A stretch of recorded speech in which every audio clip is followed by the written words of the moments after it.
General, ganun yung complaint. Oh. Yeah. Game, sir, game. Okay, sige. Sir, ano po yung final natin ngayon sa Ombudsman? Dito sa Ombudsman, ang basis natin dito yung violation ng anti-graft law. Nung una, ang sana inisip namin, yung violation lang ng revised penal code. Ngayon may nagsabi na sa dami ng nilabag na batas, bakit hindi natin i-file lahat ng kaso na po pwedeng i-file? Kaya napagdesisyonan ng grupo na pumunta rin dito sa office ng Ombudsman upang i-file yung mga kaso na nilabag nila sa anti-graft law. Ano yun exactly, sir?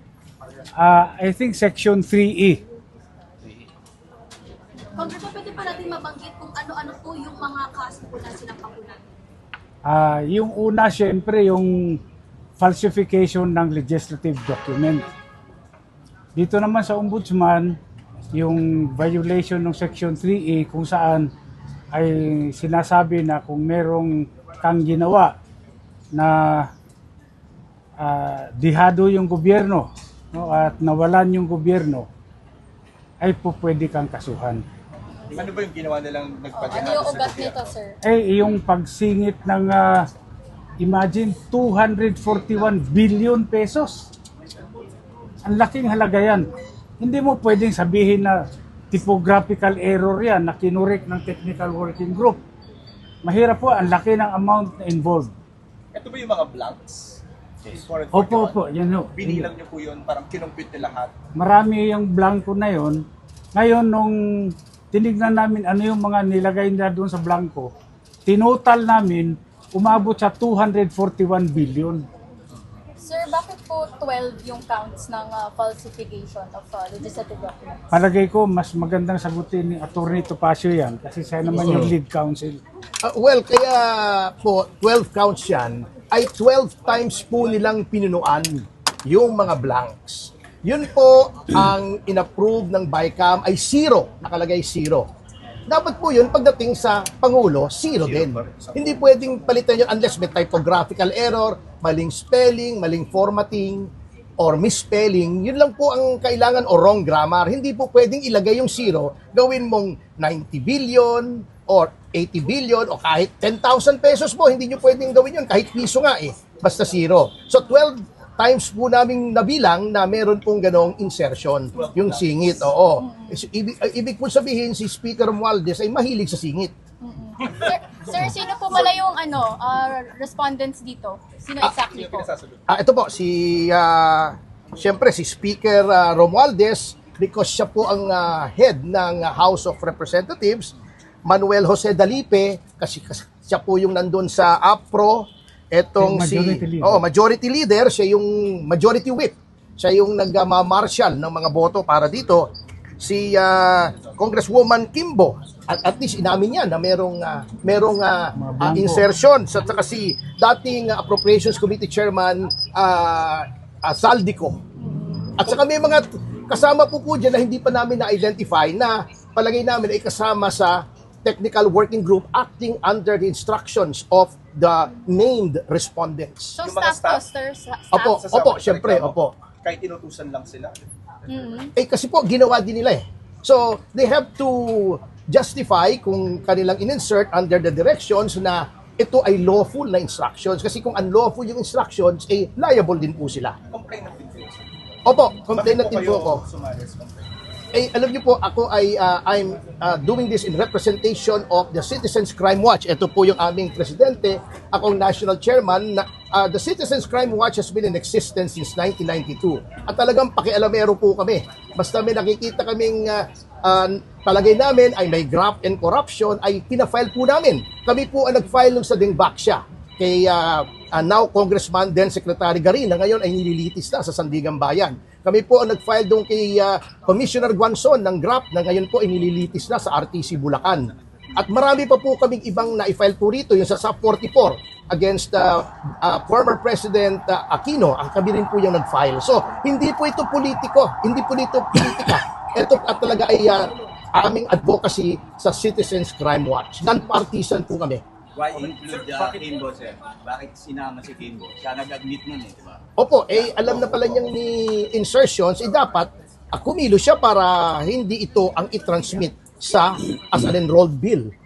Dapat binalik yan sa BICAM kung lalagyan ng insertions. Attorney, bakit graft lang? 241 billion pesos ang pinag-uusapan. Graft po at saka falsification. Kasi yun po ang aming evaluation na ito po ang krimen na nagawa. May administrative din ba na kasama doon sa committee? Implied naman po yun pagka-ombudsman na we are invoking both the criminal and administrative jurisdictions of the Office of the Ombudsman. Malawak po ang kapangyarihan ng Ombudsman pagdating po sa graft and corruption. So ano yung prayer nyo, sir? O ano yung prayer nyo na mangyari, sir? Well, ito pong falsification ay up to 6 years imprisonment. Yun pong sa graft ay depende po sa mapapatunayang value ng perwisyo sa pamahalaan. Sa administrative po, pwedeng suspension, pwedeng dismissal from the service, pwede rin kung convicted, perpetual absolute disqualification. Kung Alvarez, baka may magsabing politika lang. Anong magiging sa Well, karamihan pag wala nang masabing iba, sasabihin talaga politika lang ito. Lahat naman na nangyayari, politika talaga, di ba? Parte ng politika yan. So sa akin naman, ang kawawa dito, yung mga empleyado na napag-utusan. Well, siguro pwede naman nilang depensa, magsabi lang sila ng totoo. Ano talaga yung nangyari. Yun.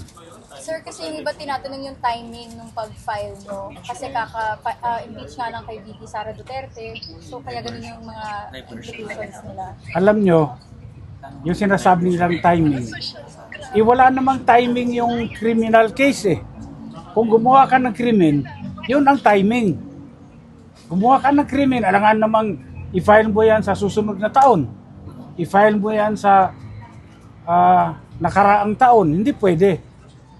Ginawa nila yan recently, kaya kinakailangan aksyonan kaagad natin. Pero may kinalaman ba ito sa pag-impeach ng Kamara kay VP Sara? Wala, magkahiwala yan. Kasi iba naman yung impeachment, ibang usapin yun. At ito, criminal case ito, ibang usapan dito. Dito parang gano'n. Sa Sir, or diversionary tactic Hindi, sir. teka. Yung sinasabi nilang diversionary tactic, tingnan nyo ito. Sino nag-divert? Alin ang nauna? Di ba yung press conference ni dating Pangulong Duterte at ni Congressman Ungab, doon nila pinaputok na maraming blanco yung BICAM report. Ngayon, ayaw nilang pag-usapan yan dahil sigurado swak na swak sila sa yung kaso. Kaya sila ang gumawa ng diversionary tactic. Gumawa sila ng issue na matatabunan itong iskandalo sa budget ng 2025. Kinonsult nyo ba si dating Pangulong Duterte dito sa pag-file nyo ng reklamo? Hindi nga kami nagkausap, hindi kami nakita dahil from Tagum City, dumiretso na ako dito sa Manila para i-file yung kaso. Speaker, with your kind permission, pwede ko pandagdagan? Yung sinasabi nilang timing, actually, matagal na po namin itong pinag-iisipan. Kaya lang po, komplikado ang kaso. So, pinag-aralan pa po namin ito, kaya ngayon lang po namin ginawa. Kasi hindi naman po kami katulad ng ibang miyembro ng Quadcom na kumikilos nang hindi nag-iisip. Pinag-isipan po namin itong mabuti. Hey, Congressman Alvarez. Sir, now na na-file na ho ninyo itong complaints ninyo. Apo. Anong inaasahan ho ninyo na pagtugon dito ng anti-graft body? Kami naman, gusto lang namin patas yung laban on the merits. Tignan nila yung reklamo namin. Kung may merits naman, ay pwedeng isampas sa Sandigan Bayan. Kung walang merits, edi i-dismiss. Walang problema yon. Basta decision on the merits. Sir, nakausap niyo na ba si former President Duterte tungkol sa impeachment ni VP Sara? Hindi pa po. Sir, bakit puro members of the House lang po yung respondents? Totoo sa Senate. Nandun yung krimen na nangyari. Sir, Senate. BICAM sir yun eh. Sa Senado, siguro naman, kung Office of the Ombudsman, pwede naman silang magpatawag kung sino sa Senado. Dahil alam nyo po, dito lang sa House of Representatives matagal na kaming sumulat, nag-request kami ng kopya, official copy ng enrolled bill. Hanggang ngayon, tinatago nila, hindi nila binibigay sa amin. Pero kung nasa House Library na po yung enrolled bill, yung ratified bill, pati yung GAE, publicly available po siya pag-check. Pachi-check ko sa aking yung chief of staff ko, dahil yung sulat namin, hindi nila sinagot. Nag-request kami. Okay. Thank you. Sir, thank you. Balik kasi